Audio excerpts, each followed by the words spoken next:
যোৱা 6 আগষ্ট তাৰিখে ৰজা মৈদাম শাখা লেখিকা সমাৰোহ সমিতিৰ দ্বিবাৰ্ষিক অধিৱেশনখন সাহিত্য সভাৰ তিলোত্তমা বৰদলৈ সোঁৱৰণী মঞ্চত অনুষ্ঠিত কৰা হয় আৰু সেই দ্বিবাৰ্ষিক অধিৱেশনত এটি বাৰেৰহণীয়া সাংস্কৃতিক অনুষ্ঠানো অনুষ্ঠিত কৰা হৈছিলে। তাতে এখনি একাংকিকা নাট ৰীণামণি ভূঞাৰ ৰচিত এখনি একাংকিকা নাট অনুষ্ঠিত কৰা হৈছিলে আৰু সেই নাটকখনি আপোনালোকৰ আগত এই ভিডিঅ'টোত আগবঢ়াইছোঁ।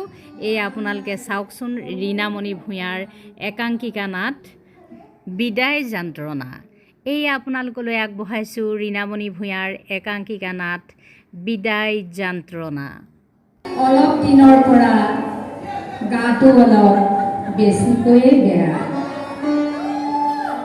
ডাক্তৰ পুতে কাহিলেই ভালকৈ দেখাব বুলি তেনেকৈ বেলেগ ডাক্তৰৰ ওচৰলৈ যোৱাই নাই।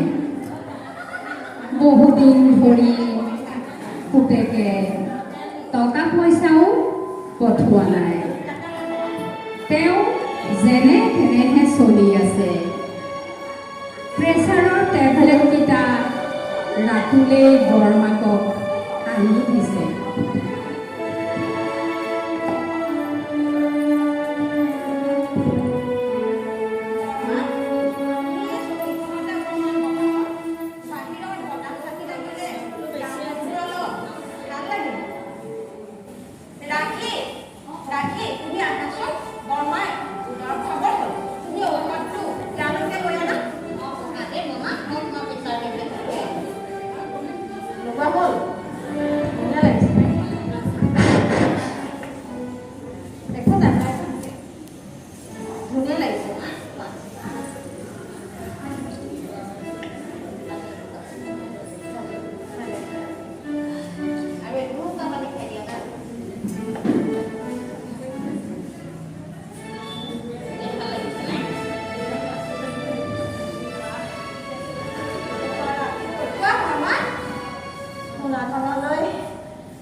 ডাক্তৰ প্ৰশান্ত বৰুৱাৰ ঘৰ।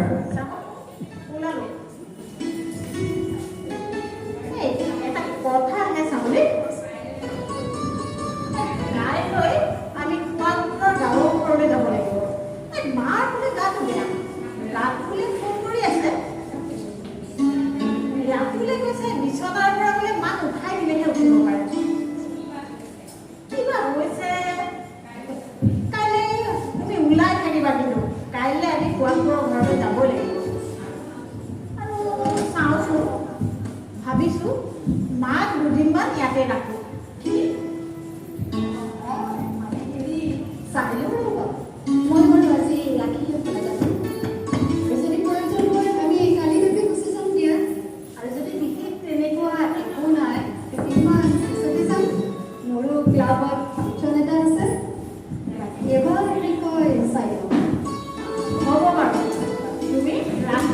কৰি ল'বা খোৱা বোৱা কৰিবা কিন্তু তেতিয়া নাপায়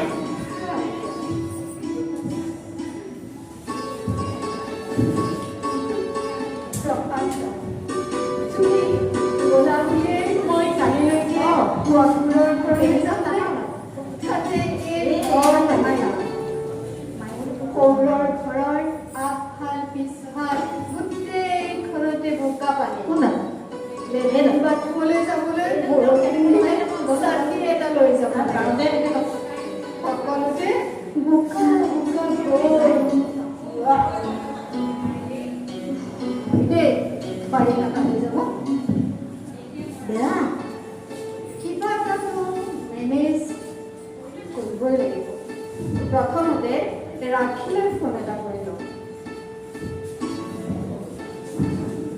হেল্ল' ৰাখি কি খবৰ তোমালোকৰ ভালনে মাৰ গাটো কেনেকুৱা এতিয়া আমাৰ ভালেই বৌ বৰমাৰহে গাটো বৰ ভাল নহয় অনবৰতে ককাইদেউৰ কথা কি কৈ বাইদেউ এবাৰ গাঁৱলৈ অহা হ'লে ভাল আছিল বৌ ৰাখি তেওঁতো জানা কালিলৈকে যোৱাই কথা আছিল কিন্তু হঠাৎ হাস্পাতালৰ এটা কাম ওলালত এওঁ দিল্লীলৈ যাবলগীয়া হ'ল তুমি মাক বুজাবাচোন এওঁ দিল্লীৰ পৰা আহিয়েই খোৱাপুৰৰ ঘৰলৈ যাব দেই ঠিক আছে তুমি যে পাৰিবা মই জানোৱেই হ'ব দিয়া এতিয়া ৰাখিছোঁ ঠিক আছে বৌ ৰাখক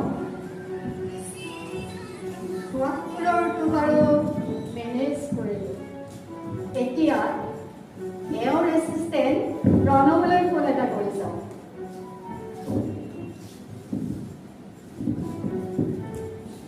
হেল্ল' প্ৰণৱ মই চামলি বাইদেৱে কৈছোঁ হয় বাইদেউ কওকচোন কিয় বা মোলৈ ফোন কৰিলে প্ৰণৱ মোৰ তোমাৰ লগত গুৰুত্বপূৰ্ণ কথা এটা আছে আচলতে প্ৰণৱ মই বৰ ডাঙৰ বিপদ এটাত পৰিহে তোমালৈ ফোন কৰিছোঁ কওকচোন বাইদেউ মই আপোনাক কেনেকৈ সহায় কৰিব পাৰোঁ প্ৰণৱ মই জানিছিলোঁৱেই তুমিয়েই মোক সহায় কৰিব বুলি প্ৰণৱ মানে ছাৰৰ মাকৰ গাটো অলপ বেয়া বিশেষ একো চিৰিয়াছ নহয় কিন্তু কি হৈছে জানানে এই গোটেই ডাক্তৰ ঘৰ সৰু সুৰা কথাবিলাকতে তেওঁ ঘৰলৈ মাতে তাতে বাৰিষা কালত গাঁৱৰ ৰাস্তা পদূলিৰ কথাটোতো তুমি জানাই মানে মই ক'ব খুজিছোঁ তুমি গাঁৱৰ ঘৰৰ পৰা ৰাতুল আৰু ৰাখীয়ে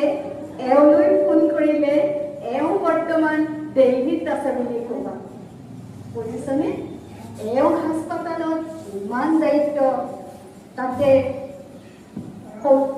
ঘৰৰ মানুহবিলাকে সৰু সুৰা কথাবিলাকতে ঘৰলৈ মাতি থাকিলে কেনেকৈ হ'ব বাৰু কোৱাচোন তুমি চাবা যাতে গাঁৱৰ ঘৰৰ পৰা ফোন আহিলে যাতে এওঁ গম নাপায় বুজিলাতো হ'ব বাইদেউ সেইটো কথা আপুনি চিন্তা নকৰিব ছাৰ গুৱাহাটীত নাই নহয় দিল্লীতহে আছে হৈ যাব বাইদেউ ধন্যবাদ ধন্যবাদ প্ৰণৱ ধন্যবাদ হ'ব দিয়া ৰাখিছোঁ হৈ গ'ল চামলি হৈ গ'ল সকলো তোৰ মতে হৈ গ'ল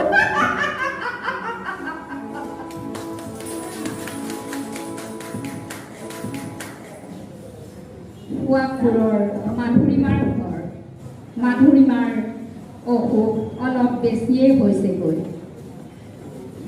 এয়া ৰাখী আৰু ৰাতুলে মাধুৰীমাক হাত ধৰি পিটিকি বহি আছে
ইমান ধুনীয়াকৈ আছা।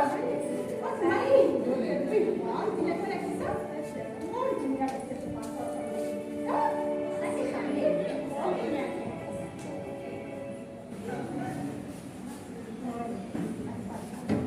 তাকে এই পৰিবাৰ ঠিক আছে, হ'ব দিয়া।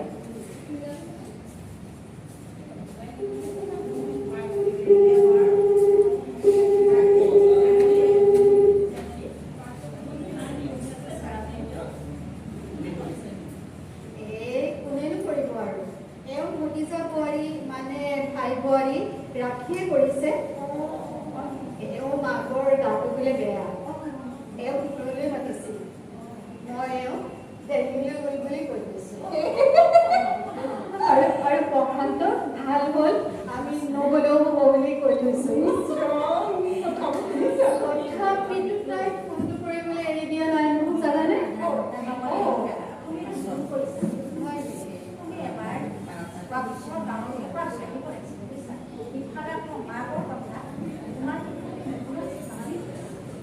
তালৈ কেনেকৈ যাবা? বাৰিষা খোৱাবোৰৰ ৰাস্তা পদূলি সকলো বৰষুণত গেলি থাকে। সকলোতে গেলা। নোৱাৰি দেই বাৰিষা তালৈ যাব, কেতিয়াও নোৱাৰি বাৰিষা তালৈ।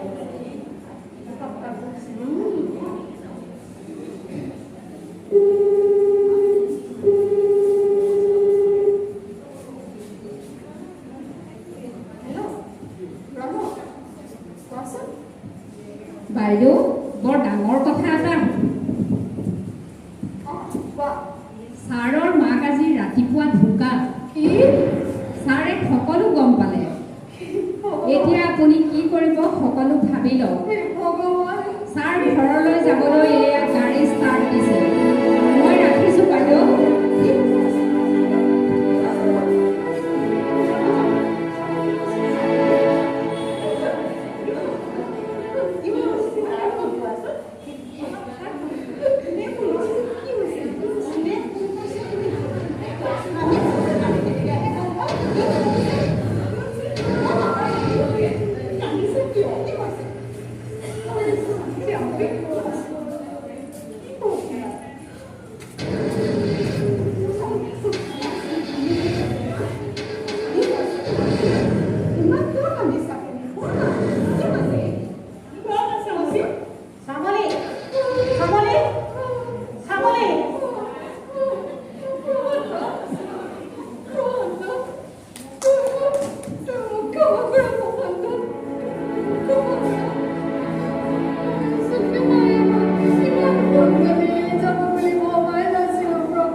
ৰজা মৈদাম শাখাৰ দ্বিতীয় দ্বিবাৰ্ষিক অধিৱেশনলৈ অপেক্ষা কৰক। ধন্যবাদ।